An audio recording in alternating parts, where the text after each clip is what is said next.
नमस्कार, quick current affairs में आप सभी का स्वागत है। यूनाइटेड स्टेट्स ऑफ अमेरिका के द्वारा पैक्स सिलिका नामक एक इनिशिएटिव की शुरुआत की गई है, जिसके अंतर्गत विश्व में किसी भी प्रकार का जियोपॉलिटिकल इशू की वजह से अगर आर्टिफिशियल इंटेलिजेंस और सेमीकंडक्टर की सप्लाई पर डिसरप्शन होता है या फिर कोई इफेक्ट आता है तो पैक्स सिलिका वहां पर अहम भूमिका निभाएगा।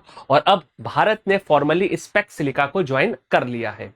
भारत और यूनाइटेड किंगडम के बीच एक India UK offshore wind task force का गठन किया है, जो कि दोनों देशों के विजन 2035 के अंतर्गत गठित की गई है। और इसका उद्देश्य दोनों देशों में क्लीन एनर्जी को प्रमोट करना है। असम की कैबिनेट के द्वारा एक निर्णय लिया गया है, जिसके अंतर्गत असम में जो टी ट्राइब्स और आदिवासी समूह है उनको ओबीसी आरक्षण के अंदर 3% का आरक्षण मिलेगा असम की क्लास फर्स्ट एंड सेकंड की जॉब्स के अंदर। नीतीश कुमार के नेतृत्व में बिहार कैबिनेट की बैठक में एक महत्वपूर्ण निर्णय लिया गया है, जिसमें बिहार के सारण जिले के सोनपुर के अंदर एक अंतर्राष्ट्रीय स्तर का हवाई अड्डे का निर्माण किया जाएगा। बिहार अब भारत का नया राज्य बन गया है, जो कि ऑफिशियली नक्सल फ्री हो गया है। सुरेश कोड़ा, जो कि एक माओइस्ट थे जिन्होंने हाल ही में मुंगेर जिले में समर्पण करा, उसके बाद बिहार नक्सल फ्री ऑफिशियली डिक्लेयर कर दिया गया है। अब आइए आज के सेशन से जुड़े हुए कुछ क्वेश्चंस और उनके आंसर्स को देख लेते हैं। हाल ही में किस देश ने पैक्स सिलिका को ऑफिशियली ज्वाइन किया है? तो आंसर है भारत। भारत और किस देश के बीच ऑफशोर विंड टास्क फोर्स का गठन किया गया है? तो आंसर है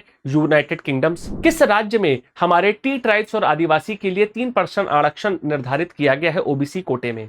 तो आंसर है असम में। बिहार के किस जिले के अंदर एक नया अंतर्राष्ट्रीय हवाई अड्डा बनने जा रहा है? तो सारण जिले के सोनपुर में। और कौन सा राज्य भारत का नया नक्सल फ्री राज्य के रूप में घोषित हुआ है? तो आंसर है बिहार।